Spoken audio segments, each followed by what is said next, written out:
எல்லோருக்கும் இனிய தமிழ் வணக்கம். வாக்குண்டாம் நல்ல மனமுண்டாம் மாமலரால் நோக்குண்டாம் மேனி நொடங்காது பூக்கொண்டு துப்பார் திருமேனி தும்பிக்கை ஆண்பாதம் தப்பாமல் சார்வார் தமக்கு. எழில் பொங்கும் ஈழத்தின் அருள்மிகு சக்தியாக தொழில் கொள்ளும் மானுடர்கள் தொழுதோற்றும் தேவியாக முகில்வண்ணன் முறைகாணும் முத்துமாரி தங்கை என பொழில் நிறைந்த காரை மணற்காற்றில் வெளிக்கோவில் கொண்ட என் தாயவளை, எனக்குரிய தமிழவளை என்னகத்தில் கொலுவிருத்தி வணங்கி வழிபட்டு தமிழ் கேட்டு ஆசி பெற்று டான் தமிழொலி தொலைக்காட்சியினுடைய பிரியமானவர்களே, ஓம் தொலைக்காட்சியின் பிரியமானவர்களே, இந்த சிவராத்திரி பொழுதுகளை எல்லாம் அழகாக நெறிப்படுத்தி எந்தையும் போற்றுவோம் என்ற நிகழ்ச்சியை ஓம் தொலைக்காட்சி வாயிலாக அறிவித்து கொண்டிருக்கின்ற வழங்கி கொண்டிருக்கின்ற கலையகத்தினுடைய செல்வி ஸ்ரீவித்யா அவர்களே, உலகம் முழுவதும் பரந்து வாழுகின்ற ஓம் தொலைக்காட்சியினுடைய பிரியமான உறவுகளே, உங்கள் அனைவருக்கும் மதுரகவியின் வணக்கம். மேன்மைகோள் சைவ நீதி விளங்குக உலகமெல்லாம். ஓம் நம சிவாய. இப்பொழுது நாங்கள் சிவாலயங்கள் வரிசையிலே திருக்கோணேஸ்வரத்தை நாங்கள் பார்க்கிறோம். கடந்த பரப்பிலே திருக்கேதீஸ்வரம் நாங்கள் பார்த்தோம் அல்லவா? திருக்கேதீஸ்வரத்தினுடைய வரலாற்று பெருமைகளை எல்லாம் நாங்கள் பார்த்தோம். ஆனால் ஒரு செய்தியை நான் அங்கே சொல்ல வேண்டி இருந்தது. அதாவது அதனுடைய கும்பாபிஷேகம் அண்மையில தான் நடைபெற்றது. ஏனென்றால் உலக சைவ பெருமக்கள் உள்ளத்திலே திருக்கேதீஸ்வர ஆலயம் திருப்பணி சபையினார் அது அந்த பெரும் தொண்டுகள் பணிகள் திருப்பணிகள் பற்றி நாங்கள் ஏராளமாக பூசலாம். மூலவர் சிவனுக்கும் கவரியம்பாளுக்கும் கருங்கல்லாலான கோயில் எடுக்கப்பட்டது. உண்மையிலே அந்த ஆலயத்தை போய் பாருங்கள். 35 ஆண்டுகளுக்கு முதல் பல கோடி ரூபாய் செலவில் தமிழகம் மாமல்லபுரம் அரசினர் சிற்பக் கல்லூரியில் ஆலயத்துக்கான 473 கருங்கற் சிற்பங்கள் அமைக்கும் பணி ஆரம்பமானது. தமிழகத்துக்கும் திருக்கேதீஸ்வரருக்கும் தொடர்பு இருக்கிறது. நாங்கள் திருக்கோணேஸ்வரத்தை தான் பார்க்க இருக்கிறோம். ஆனால் இலங்கையில் நிலவிய இந்த நெருக்கடி நிலை யுத்த சூழலினாலே ஆலய புனருத்தாரண பணிகள் உடனடியாக மேற்கொள்ள முடியாத நிலை ஏற்பட்டது. தற்போதைய நிலையை நீங்கள் இவர் சொல்லவில்லை என்று நினைப்பீர்கள் என்பதற்காகத்தான் அந்த செய்தியை நான் சேர்த்துக் கொள்ளுகிறேன். மீண்டும் சரியாக 19 ஆண்டுகளுக்கு பின்னர் பாரிய திருப்பணி வேலைகள் திருக்கேதீஸ்வரத்திலே இடம்பெற்றது. நேயர்களே, அது மட்டுமல்ல, சுபகிருது வருஷத்தில தான் ஆணி திங்கள் 22ஆம் நாள் ஜூலை மாதம் 6ஆம் தேதி திருக்குட நன்னீராட்டு பெருவிழா நடைபெற்றது. அண்மையில தான் அது நடைபெற்றது. கற்றளியாக புதுப்பொலிவுடன் இன்றைக்கு திருக்கேதீஸ்வரம் விளங்குகிறது. அதனுடைய கும்பாபிஷேகத்தை கூட உலகம் கண்டு மகிழ்ந்தது. அது மட்டுமல்ல, ஓம் தொலைக்காட்சி அந்த மகா கும்பாபிஷேக பெருவிழாவை உலகத்துக்கு அறிவித்தது என்ற செய்தியோடு நாங்கள் திருக்கோணேஸ்வரத்தை நாங்கள் பார்ப்போம். ஈழத்திலே இருக்கிற பஞ்ச ஈஸ்வரங்களிலே நவுலேஸ்வரம் பார்த்தோம், திருக்கேதீஸ்வரம் பார்த்தோம். திருக்கோணேஸ்வரத்தை இப்பொழுது நேயர்களோடு நாங்கள் பார்க்க இருக்கிறோம். உங்களுக்கு திருக்கோணேஸ்வரத்தை பற்றி ஞானசம்பந்தர் திருஞான சம்பந்தர் நிறகளவன் சிலம்பொலி அலம்பும் நிமலர் நீரணி திருமேனி வரைகளு மகளோர் பாகமாய் புணர்ந்த வடிவினர் கொடியணி விடையர் கரைகளு சந்தங் காரகை பிளவும் அளப்பெருங் கணமணி வரன்றி குறைகடல் ஓதம் நித்திலங்கொழிக்கும் கோணமாமரை அமர்ந்தாரே என்று அந்த திருப்பதிகத்திலே அந்த திருக்கோணேஸ்வர பெருமானுடைய சிறப்புகளை எல்லாம் அழகாக அந்த திருமுறை பதிவு செய்திருக்கிறது. 3000 ஆண்டுகளுக்கு முற்பட்ட வரலாற்று சிறப்புகளுடையது திருக்கோணேஸ்வரம். நாங்கள் இப்பொழுது பார்த்து கொண்டிருப்பது திருக்கோணேஸ்வரம். திருக்கேதீஸ்வரத்தினுடைய சிறப்பை பார்த்தோம் அல்லவா? திருக்கோணேஸ்வரம் இலங்கையிலே இருக்கிற சிவாலயங்களிலே பிரதான வரலாற்று சிறப்புடைய திருத்தலம்.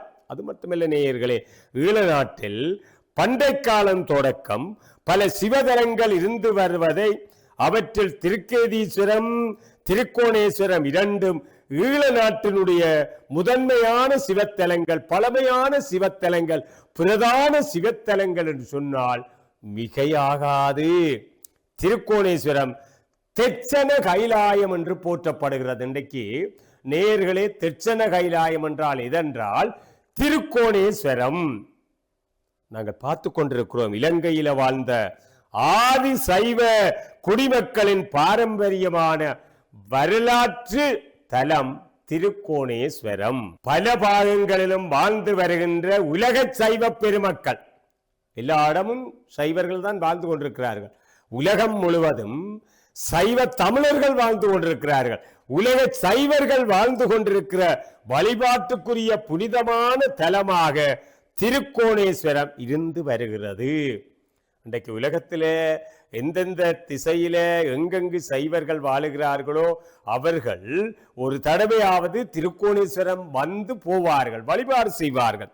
திருக்கோணேஸ்வரத்தில் இருக்கிற இறைவனுடைய பெயர் கோணேஸ்வரர். இன்னைக்கு பாட நூல்கள்ல கூட எங்களுடைய சிவாலயங்கள் பாட நூல்களாக பதிவு செய்திருக்கப்பட்டிருக்கிறது. வரலாற்று அம்சங்கள் சேர்க்கப்பட்டிருக்கிறது.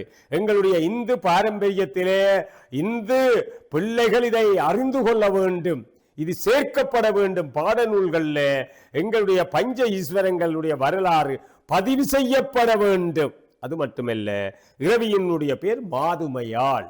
அது மட்டுமா, தீர்த்தம் பாபநாசம்.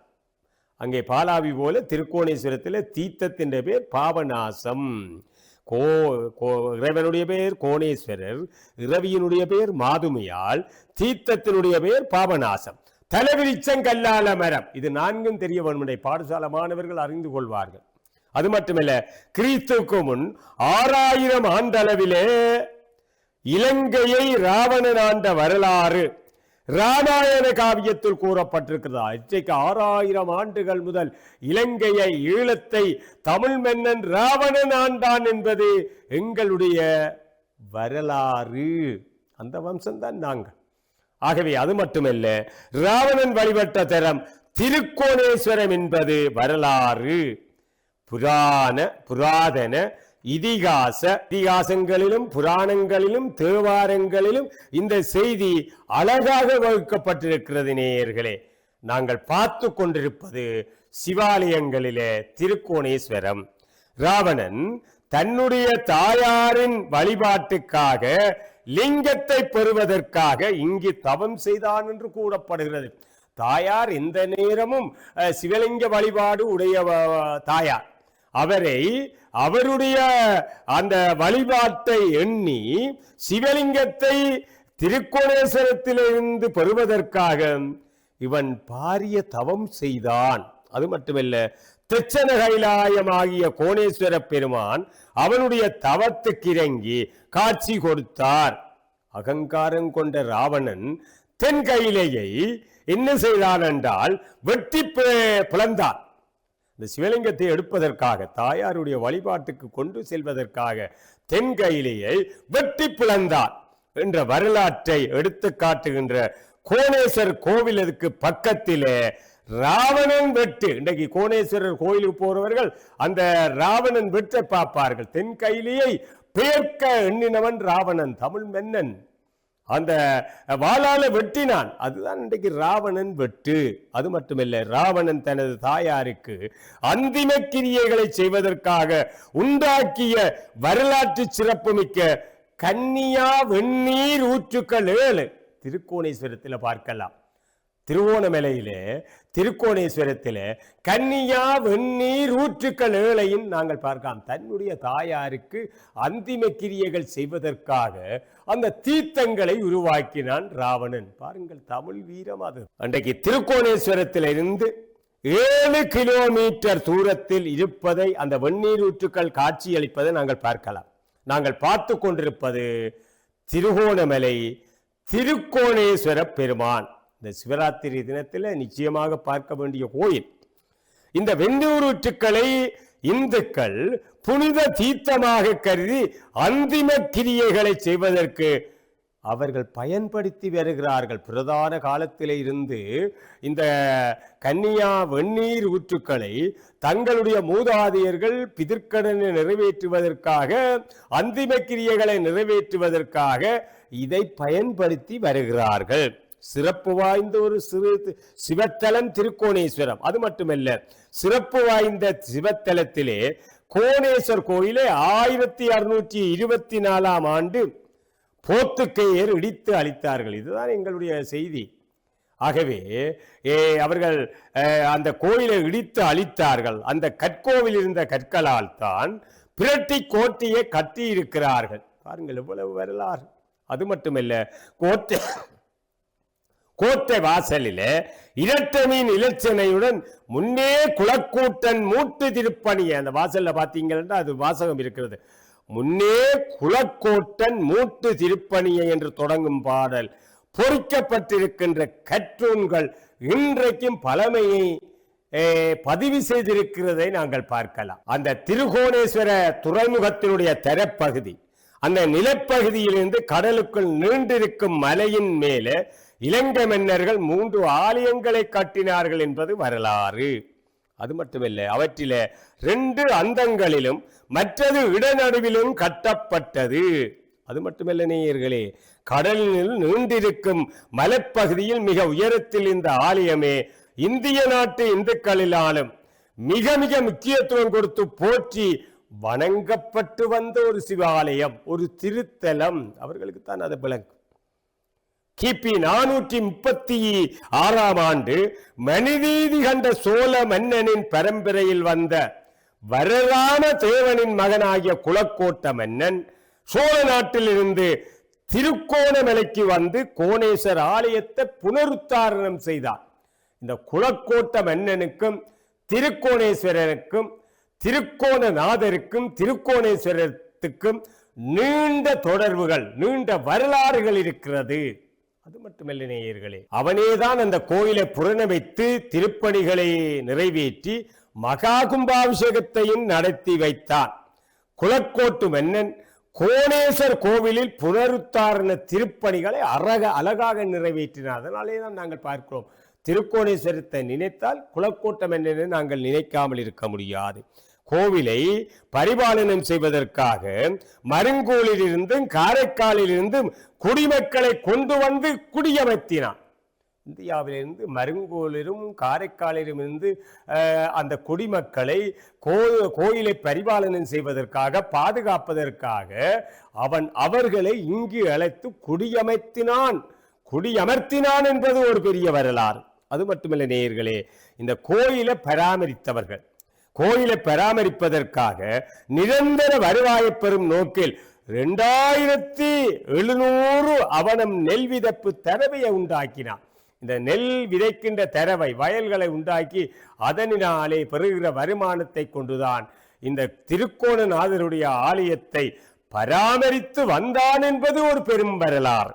அது மட்டுமல்ல நேயர்களே, இந்த விளைநிலத்துக்கு நீர் பாய்ச்சுவதற்காக அல்லைக்குளம், வெண்டரசன் குளம், கந்தலாய் குளங்களை கூட அவன் சிறப்பாக கட்டி வைத்தான் நீர் பாய்ச்சுவதற்காக, இந்த நெல் தரவைகளுக்கு, வயல்களுக்கு, கழனிகளுக்கு. அது மட்டுமல்ல, இந்த மாபெரும் திட்டத்தை தர்மநெறி தவறாமல் பாதுகாப்பதற்காக கனகசுந்தர பெருமான் தனியுண்டா பூபால வன்னிகளாகிய முகாமையாளர்களை நியமித்தான்.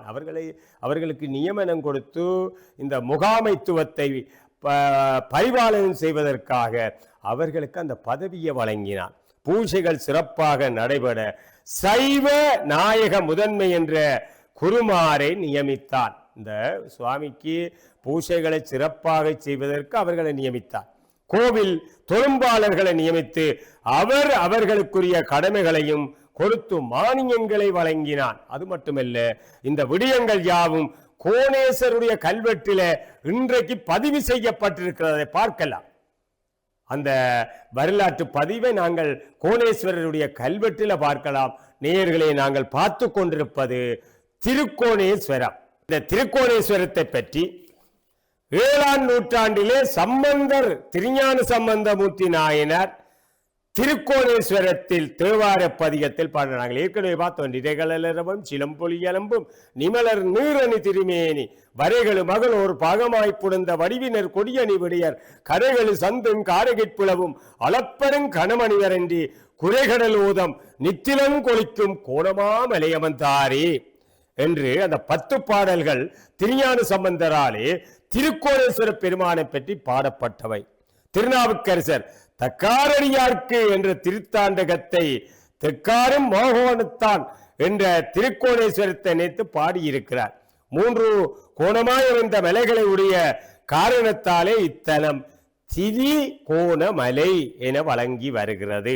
திருகோணமலை அந்தாதி என்ற நூலை பண்டிதர் சீனா ஆறுமுக புதல்வர் ஆறுமுகம் புலவர் அவர்கள் இந்த தலத்துக்கு பாடியிருக்கிறார்கள். அந்த நாயன்மார்களிலே சுந்தரமூர்த்தி நாயனார் நிறைகாட்டானே நெஞ்சகத்தானே என்ற பதிகத்திலே மறைகாட்டானே திருமாந்துறையாய் மாகோணத்தான் என பாடியிருக்கிறார். பாருங்கள், என்ன அற்புதம், என்ன ஆனந்தமான நிகழ்வுகள். அது மட்டுமல்ல நேயர்களே, பட்டணத்து பிள்ளையார் பாடியருளிய திருவேகம்பமுடியார் திருவந்தாதியில் முக்கோணம் தொடக்கடுக்கை மாலையன் என்ற பதிகத்தை பாடியிருக்கிறார். எத்தனை நாயன்மார்கள், எத்தனை சித்தாந்திகள் எல்லாம் திருக்கோணேஸ்வர பெருமானுடைய சிறப்புகளை பாடியிருக்கிறார். திருவாலங்காட்டு ஏகம்பம் வாழ்த்துமினோ என்ற திருக்கோணேஸ்வரத்தை முக்கோணம் என்று கூட பாடியிருக்கிறார்கள். அது மட்டுமல்ல, தெச்சனகைலாய புராணம், திருகோணசல புராணம், தெச்சனகைலாய மான்மியம், திருகோணமலை வைபவம், கோணேஸ்வர் கல்வெட்டு என்பன இத்தலத்துக்குரிய பிரதான அம்சங்களை சைவர்களுக்கு பதிவு செய்து கொடுத்திருக்கிற நூல்கள் என்று சொன்னால் மிகையாகாது. நாங்கள் பார்த்து கொண்டிருப்பது சிவராத்திரி பொழுதுகளில் திருக்கோணேஸ்வரம். இன்றைக்கு பெரிய புராணத்தை பாடினவர் எங்களுடைய சேக்கிழார். 63 நாயன்மார்களுடைய திருக்கதை. அவர் கூட ஆழிபுடை சூழ்ந்தம்மை ஈழந்தன்னில் மன்னிதிரு கோணமலை மகிழ்ந்த செங்கன் மலவடியார் தமிழ் போற்றி வணங்கும் அடியார் என்ற பதிகத்தை அவர் பாடியிருக்கிறார். ஆகவே 12ஆம் நூற்றாண்டில் வாழ்ந்த அருணகிரிநாதர் கூட நிலைக்கு நான்மறை மகத்தான் பூசுதர் திருகோணமலை தலத்தாறு கோபுர நிலைக்குள் வாயினில் கிளிப்படும் போதியில் வருவானே என்ற கிளிப்படு புதியில் என்ற பாடலில் அவர் அழகாக அந்த திருப்புகளை பதிவு செய்திருக்கிறார். இத்தகு வரலாற்று சிறப்புகளை கொண்ட திருக்கோணேஸ்வரத்தை நாங்கள் பார்த்தோம். அதுவும் இந்த மாசி மாத சிவராத்திரி தினங்களிலே எம்பெருமானுடைய சிறப்புகளை உங்களோடு பகிர்ந்து கொள்ள எல்லாம் வெல்ல கோணேஸ்வர பெருமானுடைய திருவருள் சேர்ந்திருக்கிறது போல எண்ணி இவ்வளவு நேரம் இந்த கோணேஸ்வர பெருமானுடைய மகத்துவமான தரிசனத்தை பெற்ற உங்களை வணங்கி வாழ்த்தி எல்லோரும் நாங்கள் திருக்கோணேஸ்வரம் போவோம், சிவராத்திரி பொழுதுகளை அங்கே கழிப்போம் என்று சொல்லி இந்த அளவில் இந்த செய்திகளை நிறைவு செய்து கொள்பவர் காரை மதுரகவி. வணக்கம் நேயர்களே.